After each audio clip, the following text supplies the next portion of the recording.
Merhaba arkadaşlar, kanalıma tekrar hoş geldiniz. Bugün sizinle birlikte yine güzel bir bebek yeleği çalışması yapacağız. Modelimiz yine birçok modelde olduğu gibi hem kız hem erkek bebekler için uygun. Yaptığımız boyutta yaklaşık 1,5-2 yaşa kadar olur. Ama her zaman dediğim gibi çocuğun yapısına, kullanacağınız ipe göre ebatlar değişiklik gösterebilir. Dış görünüm bu şekildeydi. Modelin iç yüzü de bu şekilde. Fare dişinin iç yüzünü andırıyor arkadaşlar. Robamız yine daha önce kullandığımız robalardan bir tanesi ama gerçekten oldukça güzel ve kalıp gibi duran robalardan bir tanesi. Yapımı da birçoğumuz için oldukça kolay bir model. Yakada yine farklı başlama tekniği uyguladım. Bunu da yine defalarca kanalımda anlatmıştım arkadaşlar. O yüzden yaka anlatımını her anlattığım yelekte uygulamıyorum. Ve sonrasında 3 diş haroşamızı yaptık ve yeleğimize bu şekilde başladık. 1,5 yumağa ihtiyacımız olacak. 5 ilik aralığımız var. Şöyle 5 tane ilik açıyoruz. Ben 3 numara şiş kullanıyorum. Sizler elinizin sıkılığına göre istediğiniz şiş numarasıyla örebilirsiniz. Şimdi şişimize 84 ilmek atalım arkadaşlar. Şöyle şu tekniği uygulamazsak 4 diş haroşa, bunu uygularsak bir sıra uyguluyoruz bunu. Sonrasında 3 diş haroşamızı örelim ve yeleğimizle başlangıcıyla devam edelim. Evet, 84 ilmek başladım. Bu kez ben kız bebek için yapacağım. Böyle pembe tatlı bir renkte başladım. İp markası vermiyorum artık arkadaşlar. Daha önce söylemiştim. Reklama girdiği için marka vermemiz yasak. Böyle başladım. Bakın ilk yüzde ön yüzde şöyle bir ters bir düz lastik uygulaması yaptım. Arkada ters ördüğümde de bu tekniği uygulamış oldum. Şöyle kısaca özetlersek.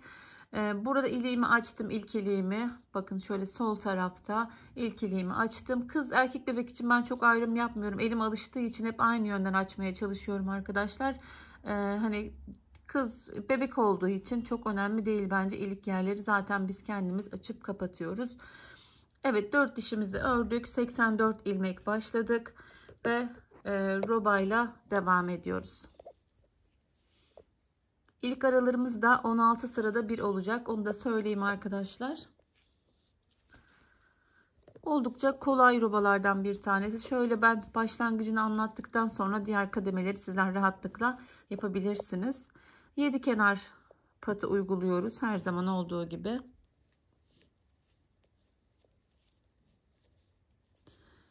Dört, altı, 7. Bir artırıyorum.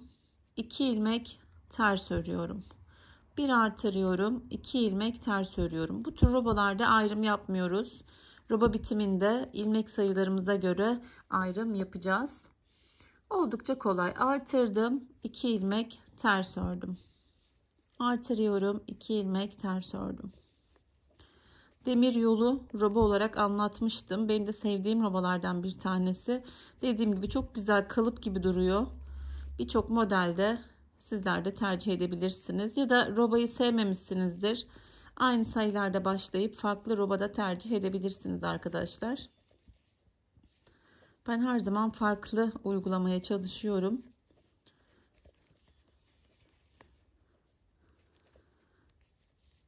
Bu şekilde devam ediyoruz. Çok anlatacak bir şey yok artırma tekniğimizde. 2 ilmekte bir artırıyoruz. Yaptığım modeller bana özgü modeller birçoğu. Yani modelleri biz üretmiyoruz aslında arkadaşlar.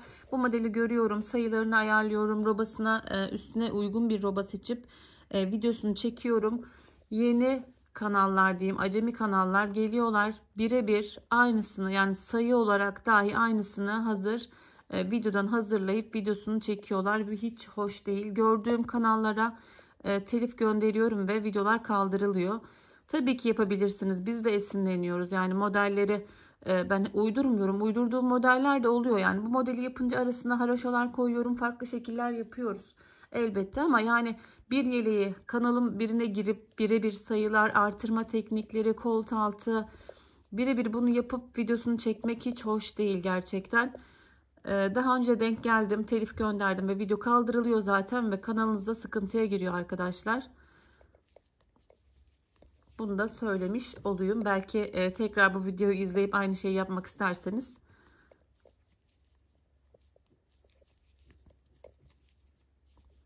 Devam ediyoruz. 2 ilmek örüyorum, bir tane artırıyorum. 2 ilmek örüyorum, bir tane artırıyorum. 2 ters örüyorum, bir tane artırıyorum. 2 ters örüyorum, bir tane artırıyorum. Model çok güzel bir model arkadaşlar. Böyle berelerde de oldukça güzel duracaktır. Kapüşonlu hırka yapabilirsiniz yine. Ama biraz da zorlayabiliyor model, artarak olduğu için. Şimdi modele geçtiğimde sizler karar verirsiniz. Beğenirseniz eğer farklı yerlerde de uygulayabilirsiniz. Evet, son olarak yine artırıyorum ve artık 7 ilmek haroşamı örüyorum arkadaşlar. 2 sırada bir artırarak robamızın ilk kademesini birlikte tamamladık. Şöyle görünüyor örgümüz baktığımızda. Hemen arka sıraya geçiyorum. Öncelikle 7 kenar patımızı haroşa örgü olarak örüyoruz. Ben ters ördüğüm için haroşamı 7 ilmeğimi ters örüyorum.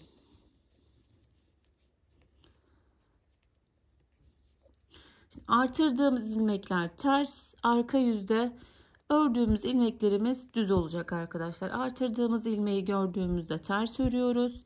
Diğer 2 ilmeği düz örüyoruz. Bir ters, 2 düz. Arka sıramız. Bir ters, 2 ilmek düz. Bir ters örüyorum, 2 ilmek düz örüyorum. Bir ters, 2 düz. Hızlıca ikinci sıramızda da ilerliyoruz.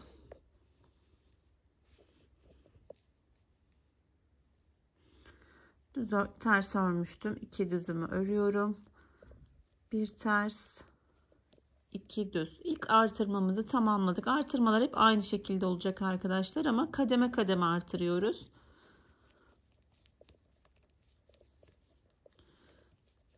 İki düz, bir ters. Bu şekilde devam edelim arkadaşlar. Her sırayı, yani bu sırayı örmemize gerek yok birlikte. Dediğim gibi 2 düz artırdığımız ilmekler ters, 2 düz artırdığımız ilmekler ters örelim ve sıra başına kadar gelelim. Evet, modelimizde 2 sırayı geride bıraktık arkadaşlar. Bir sıra önden, bir sıra arkadan ördük. Şöyle haroşayla saymayı tercih ediyorum. Ben şu anda bir diş haroşamız oldu. Bakın yaka haroşasından sonra bir sıra ön yüzde örmüş olduk. Şöyle henüz çok net görünmüyor ama arkadaşlar 2 ters bir düz şeklinde ilerleyeceğiz ön sıramızda. Birçoğunuzun yaptığı bir model aslında ama her zaman söylüyorum, ben ilk defa yapıyormuşsunuz gibi, ilk defa izliyormuşsunuz gibi, çünkü arada mutlaka ya kanalımı ya model ilk defa görenler oluyor. Ben yine tek tek anlatmaya çalışıyorum ki zorlanmayın diye. 7 kenar patımı ördüm. Bakın artırdığımız ilmekler arkada tersti. Bu kez tam tersini yapıyoruz. Önde düz, yani artırdığım ilmeklerim düz, diğerleri ters bu sefer. Tam tersi. 2 ilmek ters, artırdığım ilmeğim düz. 2 ilmek ters, artırdığım ilmeğim düz.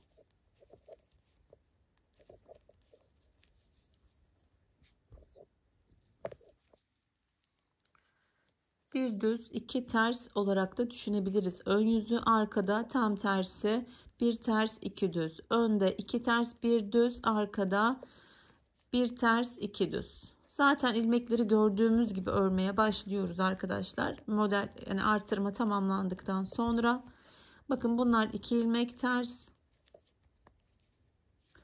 Bunu da görüyoruz zaten. Bakın düz ilmek, düz ilmeği düz örüyoruz. 2 ters, bir düz. Artırmamızı anladık diye düşünüyorum. Bundan sonrasını artık ön yüzde 2 ters, bir düz, arka yüzde bir ters, 2 düz şeklinde ilerleyeceğiz. Bu sıramı da tamamlamak istiyorum. Arka yüze geçmek istiyorum. Daha kolaylıkla yapabilmeniz için. Hızlıca örmeye devam ediyorum. 2 ters, bir düz.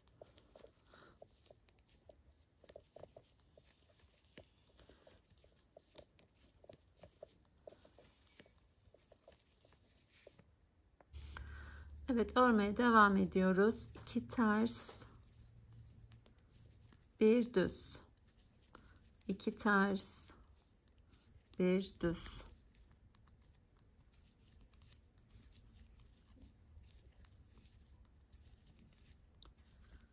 Son düz ilmeğimi ördüm ve kenar patımı örerek sıramı tamamlıyorum.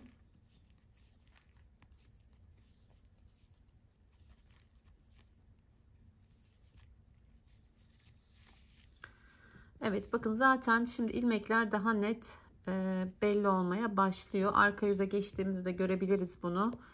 Bakın arka yüzde düzler zaten belli. 2 düz, bir ters, 2 düz, bir ters. Arka sırayı da ön sırayı da hep gördüğümüz gibi öreceğiz arkadaşlar, artırdıktan sonra. 7 kenar patımı örüyorum ve ters ilmekle başlıyorum. Bir ters, 2 düz, bir ters, 2 düz. Şöyle dediğim gibi zaten hani arka yüzde daha net ilmekler gördüğümüz gibi örüyoruz ve 5 sıra olana kadar bu şekilde ilerliyoruz. Şöyle göstereceğim arkadaşlar. Artırdık. Ön yüzde 2 ters bir düz, arka yüzde 2 düz bir ters şeklinde toplamda 5 sıra olana kadar, yani haroşaları sayıyorum arkadaşlar. 1 2 3 4 5 diş haroşa olana kadar bu şekilde artırmaya devam ediyoruz. Sonrasında 3 diş haroşa örüyoruz, yine artırıyoruz. 5 sıra olduktan sonra 3 diş haroşa ve aynı şekilde artırmaya devam ediyoruz arkadaşlar. Her kademeyi anlatmama gerek yok diye düşünüyorum, çünkü burada artırmayı gösterdim sizlere. Haroşayı tamamladıktan sonra 2 ters 1 artır, 2 ters 1 artır şeklinde yine artıracağız ve toplamda 3 kademe olduğunda robamız tamamlanmış olacak. Dediğim gibi 5 sırada bir haroşamızı yapıp tekrar uygulayacağız. Robamızı tamamlayacağız. 3 diş haroşadan sonra toplam sayıya göre ayrım yerlerini yapacağız. Ben şimdi robamı tamamlıyorum. Robamın bitmiş hali ve ayrımlarla devam edeceğiz. Evet, robamız tamamlandı arkadaşlar. Şöyle görebilirsiniz. Bakın 3 kademede aynı şekilde artırdık. Arka görünümde robanın bu şekilde, ön yüzde daha çok ters yoğunlukta, arka yüzde şöyle düzler yoğunlukta. Arkada hatta çift lastik görünümünde ama arada bir tersimiz vardı. Evet, robamız tamamlandı. Robamız şu anda 255 ilmek arkadaşlar. Önler 38, arka 69, kollarda 55 ilmek var. Kolları çıkardığımızda 145 ilmeğimiz kalıyor bedende. Bir koldan, yani kol altından 5, bir kol altından 6 ilmek artırıyoruz. Toplamda 156 ilmeğe ulaşacağız model kurulumu yapabilmek için. O yüzden öncelikle kol kesimini ve artırmasını yapalım birlikte. Model 156 ilmek üzerinden kurulacak. Daha dar olsun istemiyoruz arkadaşlar. Bazen verdiğim ilmek sayıları fazla gelebiliyor. Paylaştığınızda fark ediyorum. Yani modeli atıyorsunuz sizin kanalınızdan yaptım diye, ama yaptığım örnekle alakası yok. Çünkü ilmeği mutlaka düşürüyorsunuz. Ben her zaman modeli, yani ilmek sayısını her modele göre ayarlıyorum. Toplayan model var, açan model var. O yüzden verdiğim sayılara, yani verdiğim sayılarla yaparsanız çok daha düzgün yapmış olursunuz. Onu da söylemiş olayım. Bir de ben 3 numarayla ördüğüm için mutlaka sayım, ilmek sayım daha fazla oluyor. Daha kalın şiş örenler için bu ilmek sayısı fazla gelebilir ama 3 numarayla da daha güzel oluyor örgüler, öyle söyleyebilirim. Daha muntazam, daha düzgün. Yani bakın çok sıkı bir örgü değil ama 4 ile 3,5 ile örüldüğünde çok hor hor oluyor. Ben o görüntüyü sevmiyorum açıkçası. Şimdi haroşamın arka yüzündeyim arkadaşlar. Onu da söyleyeyim. 3 diş haroşamı ördüm. Arka yüzünü örerken burada kol kesimi ve artırması yapacağız. Kanalımı takip ediyorsanız bilirsiniz zaten. Şimdi yine bir kolu anlatacağım sizlere. Model zaten alt modele geçtiğimde bir sıra dahi anlattığımda modeli sizler kolaylıkla uygulayabilirsiniz. Çünkü aynı devam eden bir model. Bazı modeller yani 10 sıraya kadar anlatmam gereken modeller oluyor. O yüzden benim için de aslında zamandan tasarruf diyelim video çekimi için. Çok kolay, hemen bir sıra yaptığımda Şöyle işaretleyicimi yine takacağım yerine. Bir ön ve bir kolu öreceğiz arkadaşlar. Öncelikle şöyle gösterebilirim. 38 ilmek artı 55 ilmeği öreceğiz. Geri dönüp buradan kol kesimini yapacağız. Şimdi oraya kadar örmeye devam edelim. Şöyle devam edeyim ben. Koldaki ilmeklerimi de öreyim ve hızlıca ilerleyelim. Evet, şöyle bir ilmeğim kaldı arkadaşlar. Hızlıca ilerlettim. İşaretleyicime burada ihtiyaç kalmadı artık. Şöyle tekrar göstereyim. Bir ön ve bir kolu ördük. Geri dönüp burada haroşamız tamamlandı. Kesme işlemi yapacağız. Şöyle ben tığla kesmeyi tercih ediyorum. Çok daha kolay oluyor arkadaşlar. Burada yine tırtıklı kesme tekniği de uygulayabilirsiniz.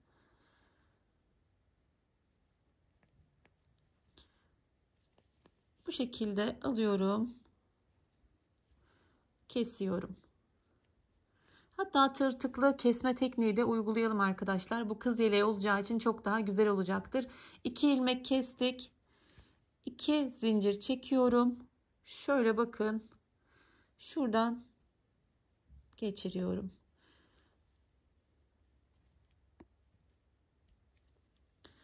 İki ilmek örüyoruz. Yani 2 ilmek kesiyoruz, öyle söyleyeyim. Sonrasında 2 zincir çekiyoruz. Batacağım yeri sizler bak çok net görebilirsiniz. Evet, yavaşça. Bu da anlık aklıma geldi arkadaşlar. Mutlaka kesim yaparken söylüyorum farklı tekniklerin olduğunu. Ama kız bebek olduğu için bu şekilde kesersek çok daha güzel olur. 2 ilmek örüyoruz. 2 zincir çekiyoruz. Örüyoruz diyorum arkadaşlar. Kesiyoruz. Yanlış oluyor söylerken. Bakın, ilmeğimi alıyorum. Kesiyorum. İlmeğimi alıyorum. Kesiyorum. 2 ilmek kestikten sonra 2 zincir çekerek burada tırtıklı kesme tekniği oluşturuyoruz. Şöyle görebilirsiniz. Bakın, oldukça güzel bir teknik. Çok bol yapmamaya özen gösterelim ki burada marul şekli olmasın arkadaşlar. Bu şekilde son kez göstereyim ve tüm ilmeklerimizi bu şekilde keselim. Siz normalde kesme yapabilirsiniz. 1 2 kesme işlemi yapıyoruz. 2 zincir çekip bu şekilde tırtıklı kesme tekniğiyle kolumuzu kesiyoruz. Koldaki tüm ilmekleri, yani 55 ilmeği kesip tekrar devam edeceğiz. Evet, kol kesimini tamamladım arkadaşlar. Böyle aniden gelişen bir kararla kolunu tırtıklı yaptık birlikte. Şimdi kol altından burada 6 ilmek artıracağım. Diğer taraftan da dediğim gibi 5 ilmek artırarak 11 ilmeği tamamlayacağım. 1 2 3 4 5 6 ilmek. Şöyle görebiliriz. Burada dönüş yaptığımız ilmeğimizi şişimize alıyoruz ki şöyle 2 katını, buradaki çıkıntı olmasın arkadaşlar. Çok daha düzgün olsun kol altı. Şöyle birleştirip hemen yanındaki sıradaki ilmekle birlikte ördüğümüzde burada çıkıntı olmayacak. Şöyle hemen şuradan taktığımız ilmekler öncelikle. Bunlar çok sıkı oluyor. Biraz esnetirsek rahatlıkla ördürebiliriz. Ve yanındaki sıradaki ilmeğimizi örüyoruz ve hiçbir artırma ya da eksilme olmuyor burada. Şöyle hemen sıkıştırıyorum ve 2 ilmek daha ilave ediyorum buradan. Devam etmeyeceğim örgümü. Her zaman olduğu gibi tekrar bir geri dönüş yapacağım. Ve artırdığım ilmekleri bir kez ördüreceğim. Ters örüyorum ben. Daha kolay oluyor ilmeği alması. Zaten bu artırdığımız ilmekleri örmek biraz zor oluyor arkadaşlar.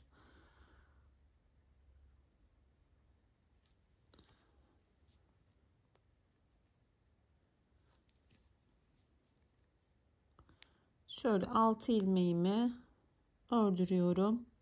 Tekrar özetleyeceğim yeni izleyenler için. Kol altını biraz karışık gelebiliyor ilk yapan için ama yapanlar mutlaka aynı teknikle devam ediyor. Çünkü kol altları çok daha düzgün oluyor arkadaşlar bu şekilde. Bu da tamamen benim geliştirdiğim bir teknik zamanla. Bakın, şurada da ilmek artırdığımız için mutlaka şöyle bir uzama oluyor. Bunu da ipin üzerine alıyorum ve sıradaki ilmekle de bunu ördürüyorum. Yine şuradan ilmek uzamasın diye 2 ilmek daha ilave ediyorum. Bakın her iki kol altı da oldukça sağlam ve düzgün oluyor arkadaşlar. Daha önce yapmadıysanız mutlaka deneyin. Bu şekilde kol artırmasını ve kesmesini tamamlamış oluyoruz. İlk ilmeğimi örmeden alıyorum yine. Döndüm, devam ediyorum. Artık işlemimiz tamamlandı.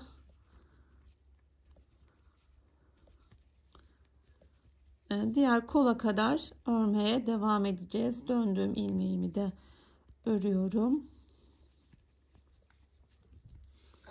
Evet. Şöyle bir özetleyeceğim sizlere. Haroşamızın arka yüzündeydik. Bir ön ve bir kolu örerek buraya kadar geldik. Ön yüzde kesme işlemini tamamladık.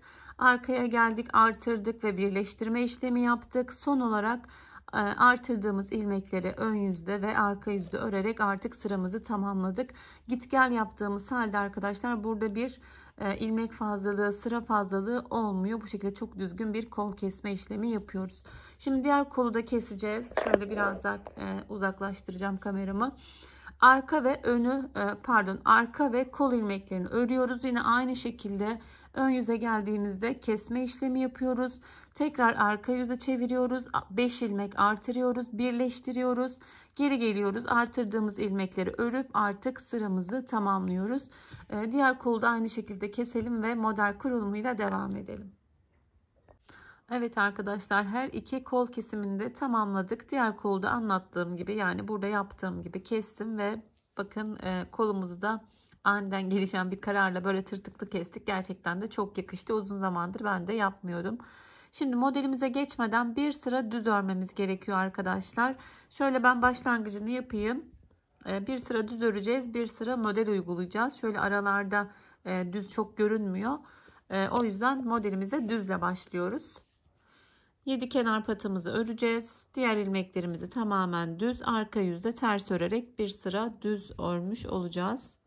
Ön sırayı saydığım için ben bir sıra olarak söylüyorum arkadaşlar. Arkada ters öreceğiz. 2, 4, 6, 7. Burada ilmek kontrolü yaparsanız iyi olur. 156 ilmeğimiz olması gerekiyor modeli tam kurabilmek için. Oldu ki eksik ilmeğiniz var ya da fazla ilmeğiniz var. Bu düz sırayı örerken kontrolünü yaparsanız, fazla varsa kol altına yakın bir yerlerde keserek eksiltebilir. Eksik ilmeğiniz varsa yine gizli artırma yaparak ilmek sayınızı tamamlarsınız. 156 ilmeğe ihtiyacımız olacak. Tam sayılı olduğu için çok rahatlıkla model kurulumu yapabiliyoruz arkadaşlar.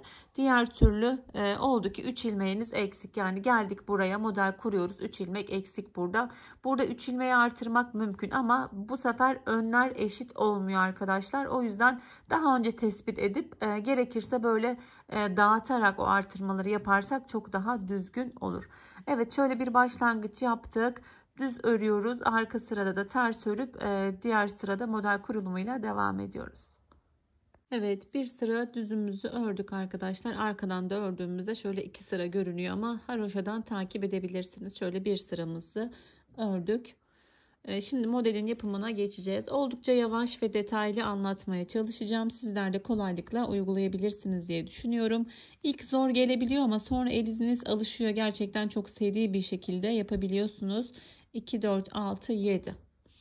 7 kenar patımı ördüm. Şöyle görebilirsiniz. İlmeğimi önce ön yüzden örüyorum. Çıkarmıyorum. Bir de aynı ilmeği arkadan örüyorum. Yine ilk ördüğüm gibi son kez de ön taraftan örerek şöyle 3 ilmek elde ediyorum arkadaşlar. Sonrasında 2 ilmek ters. Biraz daha yaklaştırayım daha net görebilin diye. Şöyle yavaş yavaş birkaç kez anlatacağım sizlere de. Evet, benim ilmek yönüm bu şekilde arkadaşlar. İlmeğimi önce ön yüzden örüyorum. Ön yüz derken yani alış şeklimi görüyorsunuz. Aynı ilmeğin diğer kanadını arkadan batıyorum. Yine ilk ördüğüm gibi bakın bir kez, son kez de önden ördürüyorum. Sonrasında 2 ilmek ters.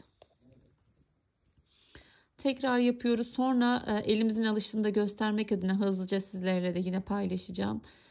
Ördürdük. Bakın ördürdüğümüz kanadı ön taraftaki. Sonra tekrar Bir de arka tarafından örüyoruz. Son olarak ön taraftan ördürüp tamamlıyoruz. Yani 3 ilmeğimiz oluyor. Şöyle hızlı yapacak olursak da yine tekrarlayacağım. Bakın çok rahat bir şekilde eliniz alıştığında örebiliyorsunuz. 2 ters. O kadar keyifli ki örmesi. Böyle eliniz alışıyor. Çok seri bir şekilde örebiliyorsunuz. Ben size yine tekrar yavaşça göstermeye çalışacağım bir kez daha. İlmeğimiz bu şekilde, şişimizi geçirip ördürüyoruz. Sonra şişimizi böyle arkaya atıyoruz. Arka kanadından da ilmeğin bir kez örüyoruz. Tekrar önden ördürüyoruz. Ve şöyle bir görüntü çıkıyor. 3-2 şeklinde arkadaşlar. 3 ilmek ve 2 ilmek şeklinde. Arkadan da yine görebilirsiniz. Çok kolay ve keyifli bir model aslında, ama hani dediğim gibi ilk yapışta belki hani zor, ilmekleri almak zor geliyor gibi düşünebilirsiniz, ama gerçekten güzel bir model. Model hakkında da hiç bilgi vermedim. Çiğ damlası model olarak geçiyor, ama ben daha önce kanalımda bunu anlatmıştım, ama ikiliydi arkadaşlar. İkili ilmek yapıyorduk, ama üçlü yaptığımızda nohut modeline çok benziyor. Nohut modeli çapraz ilerler aslında. Yani 2-1 şeklinde çapraz olarak ilerler, ama bu üst üste olduğu halde bile gerçekten nohut örneğine çok benziyor. Böyle tomurcuklu güzel bir model. Aralarına dediğim gibi düz, haroşa, düz, tekrar bu modeli uygulayarak da yapabilirsiniz. Sizler farklı şekillerde de kullanabilirsiniz. Bu şekilde ilerleyeceğiz. Şöyle son kez göstereceğim. Çünkü artık sıra sonuna kadar anlatmaya gerektiren bir model değil arkadaşlar. 2 ters örüyoruz. Şöyle gösteriyorum. Şişimi geçirdim. İlmeğimi çıkarmadım. Şöyle arkadan yine ördürüyorum. Tekrar önden ördürdüğüm şekilde önden de ördürüyorum. Sonrasında 2 ilmek ters örüyorum. Bu şekilde ilerleyeceğiz. Ben sıra sonuna kadar örmeye devam edeceğim. Dediğim gibi yani anlatsam da hep aynı şeyi anlatacağım için sizler buraları dikkatlice izleyerek, hatta YouTube'da daha yavaş modda izlemeniz mümkün arkadaşlar. Ayarlardan hızını ayarlayabilirsiniz. Çok daha yavaş modda belki çok daha net anlarsınız. Şimdi sıramı tamamlıyorum ben. Şöyle son ilmekleri de yine birlikte yapacağız ve arka yüzle devam edeceğiz. Evet, ben örmeye devam ettim arkadaşlar. Şöyle son ilmeklerimizi yine birlikte örelim istedim. Detaylıca göstermiştim. Aynı şekilde örüyoruz. Bir önden, bir arkasından tekrar ilk yaptığımız yerden ördürerek ilerliyoruz. 2 ters ilmeğimi örüyorum. Yine önden, şöyle arkadan, tekrar önden şeklinde örerek 2 ilmek ters ördüm. Bakın sayılı yaptığımız için ilmeğimize son ilmeğimiz yine denk geliyor ve bu şekilde çok rahat model kurabiliyoruz arkadaşlar. Önden ördüm, arkadan ördürdüm ve yine şu şekilde ördürerek sıramı tamamladım. İliklerimizi açmayı unutmayalım. 16 sırada bir açtığımızı söylemiştim.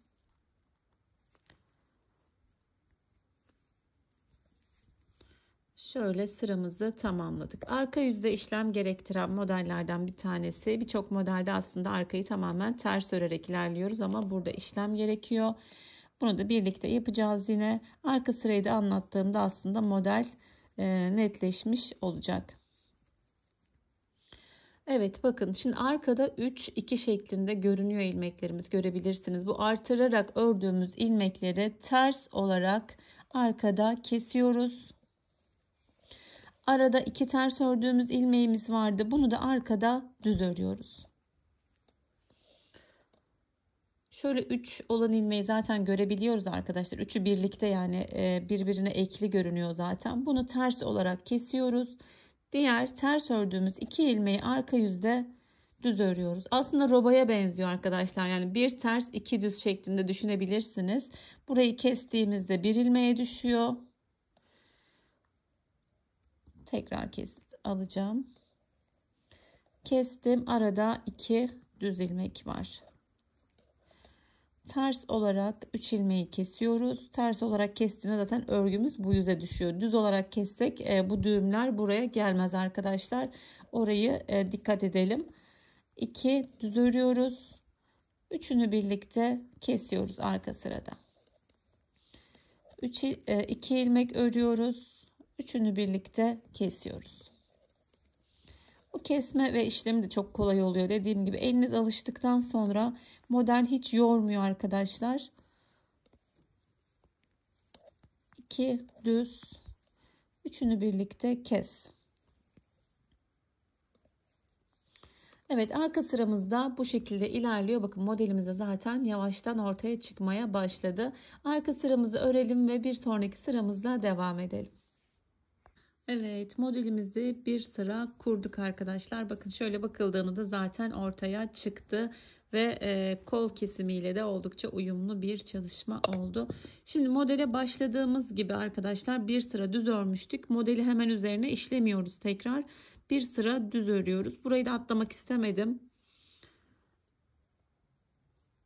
Tekrar düz öreceğiz ve bir model kurulumuna daha başladığımda artık ben videomu sonlandıracağım. Çünkü yeteri kadar anlatım olduğunu düşünüyorum. İlmeklerimizi hepsini bir sıra düz öreceğiz.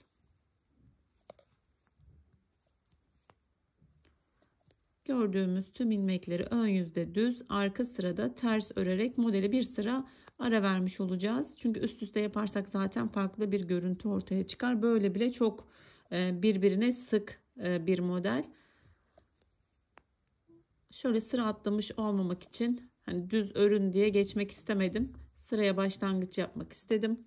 Farklı dillerden de izlendiği için bazen hani görsel olarak takip edebiliyorlar. Bu sırayı atlamak istemedim arkadaşlar. Evet, burada ön yüzde düz, arka yüzde ters öreceğiz. Tekrar modelin uygulamasıyla devam edeceğiz. Siz sıranızı tamamlayalım ve birlikte ilerleyelim.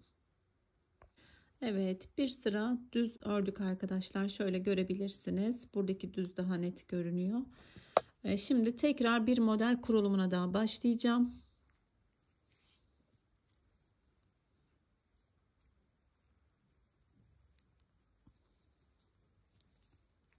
Sonrasında sizler kolaylıkla uygulayabilirsiniz.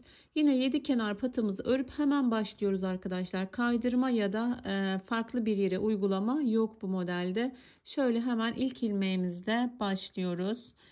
Önce önden, sonra arka taraftan, sonra tekrar yine şöyle ilk ördüğümüz yerden örüyoruz. Sonrasında 2 ilmek ters. Şöyle kontrol ediyoruz. Bakın yine yaptığımız ilmeğimiz. O yüzden kaydırma yapmanız çok mümkün değil. Takibini yaparsanız ve aradaki 2 ilmeğinizi 2 ilmeği 3 ilmek ya da 1 ilmek olarak örmezseniz çok kaydırma ya da yanlış yapma imkanı olan bir model değil. Şöyle görebilirsiniz. Bakın aynı ilmek yine ördürüyorum kolaylıkla. Sonrasında 2 ilmek ters örüyorum. Evet, modelimiz bu şekilde ilerliyor. Ben ikinci modeli tekrar göstermek istedim. Bazen soru işareti olabiliyor. Acaba üzerine mi devam ediyor? Kaydırma yapıyor muyuz diye. Böyle kuruyoruz. Arkasını yine gösterdiğim şekilde üçünü bir, ikisini düz olarak örüyoruz ve bir sıra ara vererek modelimizi uyguluyoruz. Şöyle yelek üzerinde görecek olursak da 6. iliğimi açtıktan sonra 2 model daha kurup yeleğimi tamamladım. Sizler yine böyle ben genelde ilk yaptığım çalışmalarda önleri üst üste koyuyorum. Böyle boyunu enini ayarlamaya çalışıyorum ama verdiğim sayılarla sizler daha kolay yapabilirsiniz. Şöyle model sayacak olursak da 1, 2, 3, 4, 5, 6, 7, 8, 9, 10, 11, 12, 13, 14, 15, 16, 17, 18, 19, 20, 21 modelden sonra yeleğimizi tamamlıyoruz.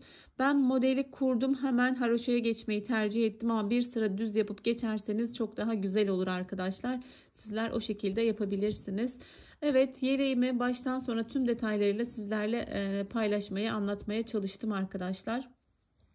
Sizler de kolaylıkla uygulayabilirsiniz diye düşünüyorum. Yine takıldığınız, anlamadığınız yer olursa yorum bırakın ya da Instagram'dan yazın. Ben size en kısa sürede yardımcı olmaya çalışırım.